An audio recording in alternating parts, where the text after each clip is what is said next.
Welcome, my good friend and compatriot, Bill George.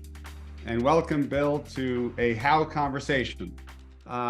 There's an adage that I think is attributed to FDR, that smooth seas have never created a great sailor. Currently, you are at the Harvard Business School, where you've been teaching for almost 20 years. You're a senior fellow there.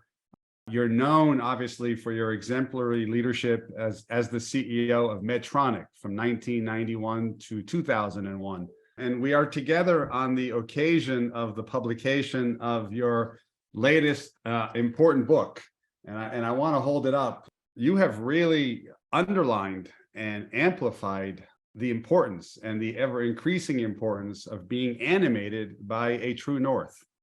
And the journey of discovering one's true north and then having the courage to be animated and guided by true north. But in this book, Bill, you focus on the next generation. And I want to spend a lot of our time together really talking about leadership animated by a true north for the next generation. But I think of late, it's your wisdom that you've been imparting around authentic leadership anchored in True North. So Bill, in the spirit of True North, how did you discover your own? Let's start with your journey. I mentioned that smooth seas did not make great sailors. Tell us about the seas that you sailed as a young child, then as somebody coming of age. How did that form you? And let's take it from there, and then we'll get into some of your teachings. But welcome again. Thank you, Dov. And I was born in Michigan as the only child of older parents. So a lot of my parents' hopes are vested in their only child. My mother, all she cared about was whether I had good values. She said, son, I don't care if you get A's or C, just be true to what you believe in. And I heard that over and over growing up. So senior year, I threw my hat in the ring to become president of senior class. And when votes came in, I lost by a margin of 2-1. So you could see the kids in my school didn't think I was much of a leader, which I wasn't, because I hadn't learned that leadership is all about relationships.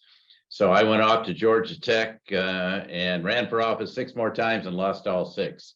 And then some seniors pulled me aside and said one of the most valuable things I ever heard, Bill, no one's ever going to work with you, much less be led by you, because you're moving so fast to get ahead, you don't take time for other people.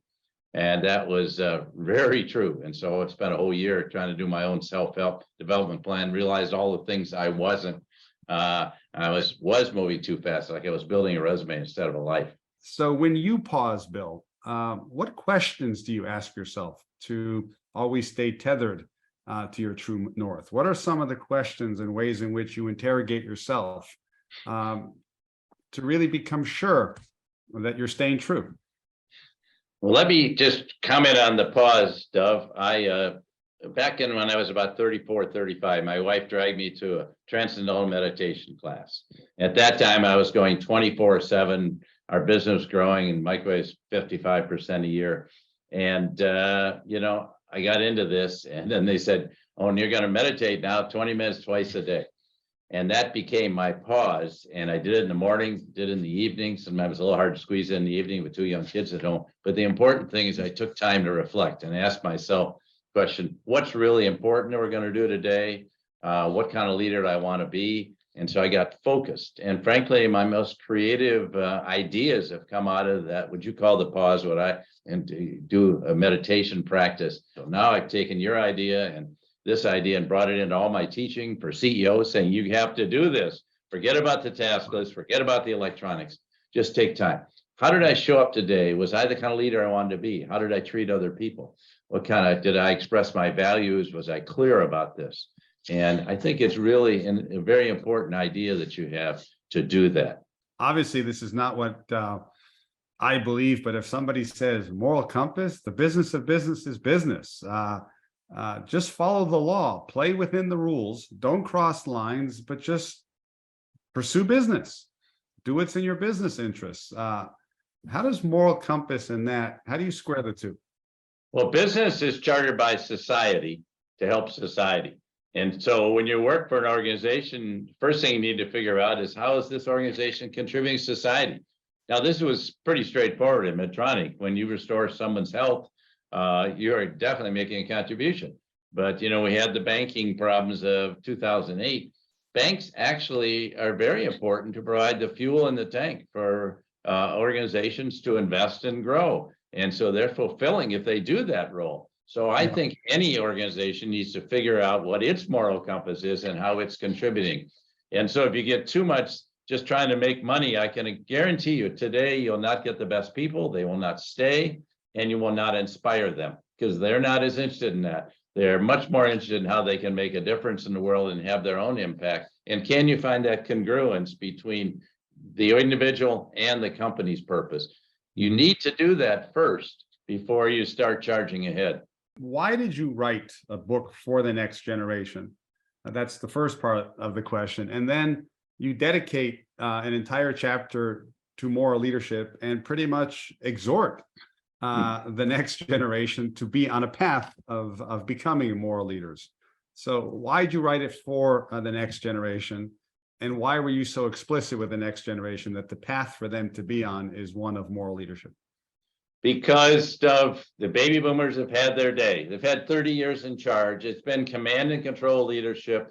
It's been about maximizing shareholder value. It's about making a lot of money for themselves, minimizing the compensation for the people actually doing the work. Millennials and Gen Z, they want to serve for a purpose. They want to make a difference. They want to do things ethically. They're searching for that organization. Not all of them, but the vast majority. And so we want to get them grounded in that so they don't charge ahead trying to lead without a sense of their true north, because then it's too hard to go back and figure it out. So I wrote this book to encourage emerging leaders to understand that they have to have a moral set of values. To be moral leaders, they have to stand for a purpose. They have to have real sense of clarity about who they are and where their organization's going. And I can tell you, Dov, the key thing is what I call moral courage. There'll be a time when you have to make a bold decision, and you may not have full agreement on it, and you may not win, it may not work, but you stood for something and you say, we're going to do this, we're not going to do that, and you make those bold decisions. How do you develop moral courage? Fear, in a organizational or corporate environment. I think one of the greatest ironies is we tell people, we say, please be courageous, speak up. Why don't we create cultures and environments so high in trust and so low in fear where it doesn't take courage to speak up or speak out? It doesn't take courage to do the right thing. But we are where we are, where courage is so important. So how do you develop courage? Because being courageous can be inconvenient, or it can seem that way. It could feel unpopular. I think you actually have to experience it leading through crisis, leading through difficult times. Today, leaders are affected by multiple intersecting crises. When you lead through these times, that's when you have to stand up and be counted. I can tell you this, Dov, if you work with people who are not moral, who don't have clarity about that, it's going to rub off on you. You can say it won't, but it will. Like my colleague I admired a great deal, he fell off the track. Rajat Gupta got tied up with a lot of people that were doing immoral things. And unfortunately, he spent 2 years in jail. He was a great leader. What happened?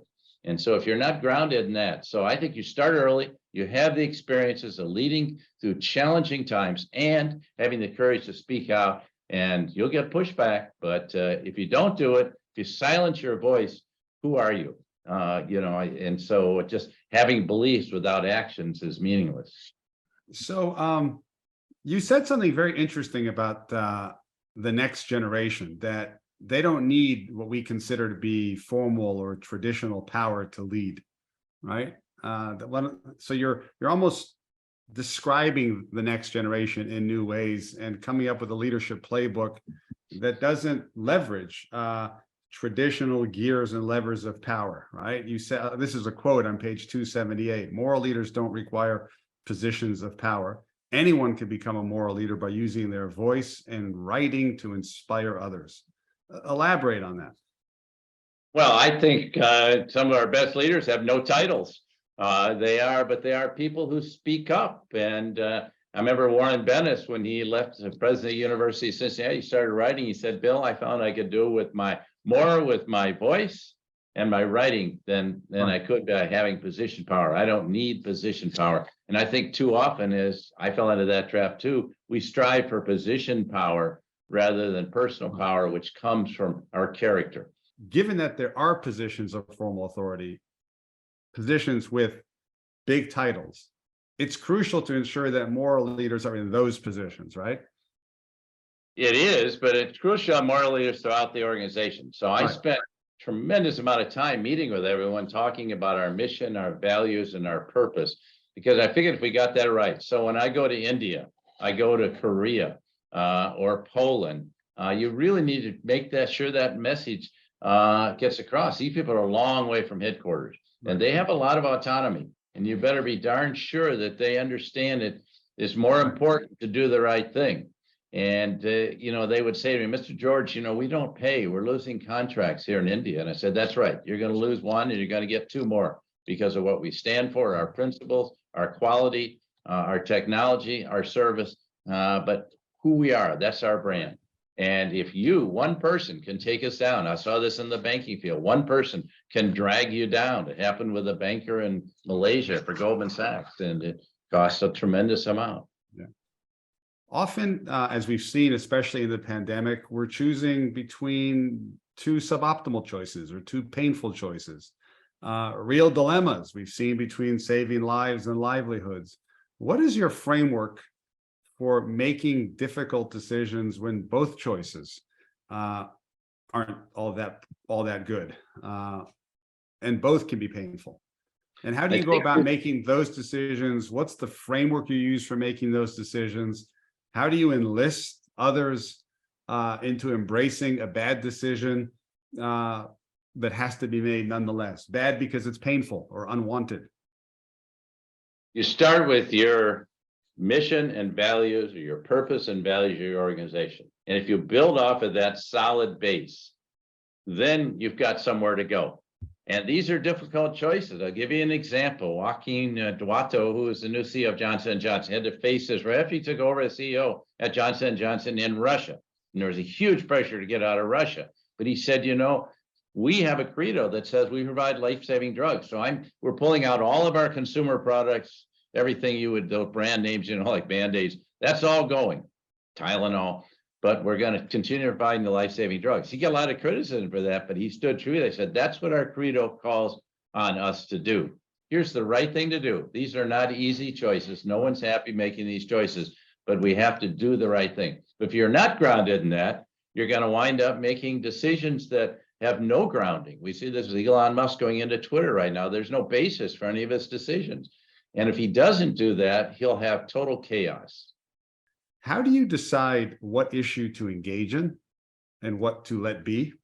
And if you're going to engage, how do you engage in it? How do you engage others in that decision? Because a business, I assume you would agree, cannot every 5 minutes take a stand on the latest tweet and on the latest this and that. So you need to have some framework to decide this one we have to weigh in on, and this one we could just, maybe just keep going and not. This is the number one question I get from every CEO today. When should I speak on these public issues? Actually, most of them are very uncomfortable doing that.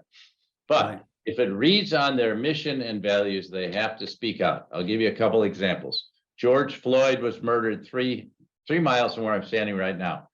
And Minneapolis is a headquarters town. Any CEO of a company here that didn't take a position on that, not just in support of their Black employees, but to really study it and recognize, hey, we're not doing the job we thought we were doing. They ripped the Band-Aid off. We found out that Black employees here, or BIPOC employees, don't have all the opportunities we thought, and maybe our LGBTQ don't either.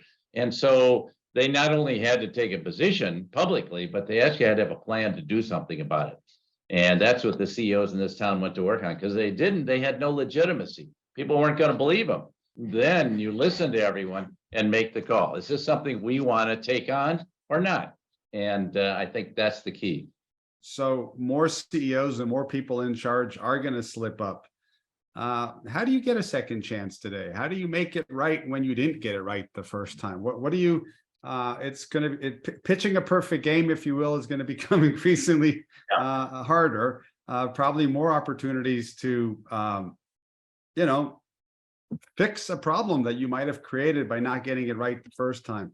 How do you go about repair and turning something around when you didn't get it right out of the gate?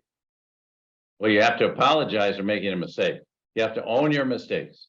And I believe that vulnerability is power. You make yourself vulnerable by doing that. Right. And for instance, one day I was teaching about values at Harvard Business School, and I went up to the board and I wrote down, I drew a line. I said, here's B, black, here's W, white. Now, all the value stations are really not black and white. They're in the middle. They're in this gray area. After the class, 3 black employees came up and said, why do you say black is bad?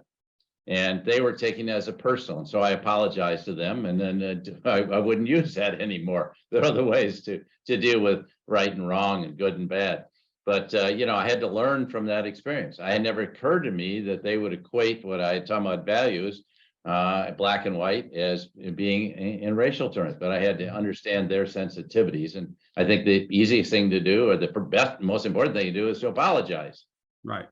And you and I both know that just saying you're sorry is just the first step. When you tell a child, say you're sorry, that's almost teaching them a verbal escape route. Just say you're sorry and go back to playing. We need to make amends. We need to reflect on why we might have done that in the first place. Any examples on how, once you want to embody vulnerability and take responsibility by starting with the apology, any examples of going beyond that, making amends, committing to a journey of behavioral change so that we come out a lot better for the apology? Well, I think you have to put a plan in place to make it happen. And for instance, on the Goldman Sachs board, I got upset with them because they were talking about diversity statistics. And I said, why is all these people leaving? So we need to have a plan here to create an inclusive environment. And that means changing our culture that everyone feels included, that people who are not white males don't have to buy into the dominant culture. And we need to have a plan to do that. David Solomon came in as CEO and he put such a plan in place and promoted a lot of women, a lot of BIPOC to very key positions in the firm.